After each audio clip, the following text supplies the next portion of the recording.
నేస్తాలు అందరికీ శుభ సాయంత్రం. మనం ఎవరినైనా ఎగతాళి చేస్తే మనకు కష్టం వచ్చినప్పుడు చివరకు వాళ్ళే అవసరమవుతారన్న విషయం మీకు తెలుసా?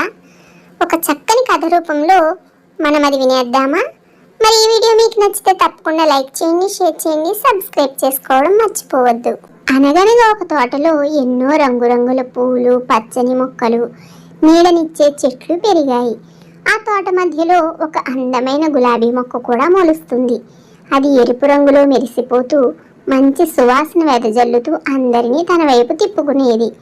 తోటలోకి వచ్చిన ఎవరైనా సరే ముందుగా గులాబీని చూసి ఆనందించేవారు. అయితే గులాబీ పక్కనే ఒక నాగజముడు మొక్క కూడా ఉండేది. అది పొడవుగా కాకుండా ముళ్ళతో నిండిన ఆకారంతో ఉండేది. దానికి పువ్వులు, కాయలు ఏమీ ఉండవు, సువాసన ఉండదు. అందువల్ల తోటలోకి వచ్చిన వాళ్ళంతా గులాబీని మెచ్చుకొని పోయేవారు. కానీ నాగజముడి దగ్గరకు ఎవ్వరూ రావడం ఇష్టపడేవారు కాదు. ఆ విషయం అర్థం చేసుకున్న గులాబీ ఎప్పుడూ గర్వంతో ఉండేది. తాను ఎంతో అందంగా ఉన్నానని, తోటలో తనకంటే ఎవరూ ప్రత్యేకం కారని అనుకుంటూ ఉండేది.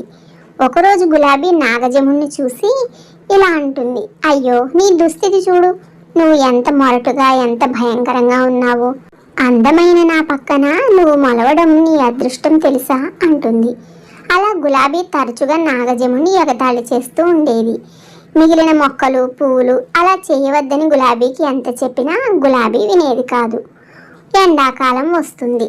వేసవి కాలంలో గాలి బాగా ఎక్కువగా ఉండడం వలన, ఎండ కూడా చాలా ఎక్కువగా ఉండడం వలన తోటలోని మొక్కలు ఒక్కొక్కటిగా వాడిపోవడం మొదలు పెడతాయి. గులాబీ కూడా తేమ కోల్పోయి తన ఎరుపు రంగు వన్నెను కోల్పోతుంది. గులాబీ రేఖలు ఎండిపోవడం మొదలవుతాయి. నాగజముడు మాత్రం ఎప్పట్లాగే పచ్చగా వాడిపోకుండా ఉంటుంది. తోటలోకి వచ్చేవాళ్ళు గులాబీని చూసి ఇక ఇదివరకట్లా మెచ్చుకోవడం మానేస్తారు. గులాబీకి చాలా బాధ కలుగుతుంది. నీరు దొరకకపోతే తాను బ్రతకలేనని తెలుస్తుంది. అయితే ఒకరోజు గులాబీ నాగజముడిని చూస్తుంది. ఒక చిన్న పిచ్చుక నాగజముడు ముళ్ళల్లోంచి నీటిని తాగుతూ ఉంటుంది. అప్పుడు గులాబీ ఆశ్చర్యపోతుంది.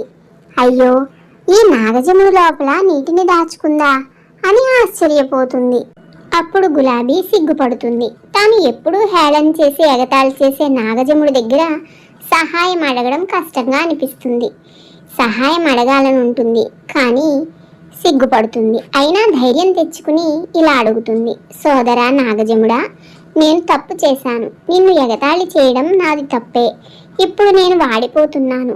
నువ్వు నాకు కొద్దిగా నీటిని ఇస్తావా అంటుంది. నాగజముడు చిరునవ్వుతో ఇలా అంటుంది, గులాబీ, నువ్వు నన్ను ఎగతాళి చేసినా నేను నీ మీద ఎప్పుడూ కోపం పెట్టుకోలేదు. నీకు సహాయం చేయడం నా కర్తవ్యం.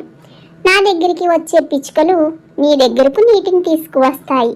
ఆ విధంగా నువ్వు మళ్ళీ మునుపట్ల అందంగా పూలని ఇవ్వచ్చు అంటుంది. అలా పిచ్చుకలు నాగజముడి నుంచి నీటిని తీసుకువచ్చి గులాబీకి ఇస్తాయి.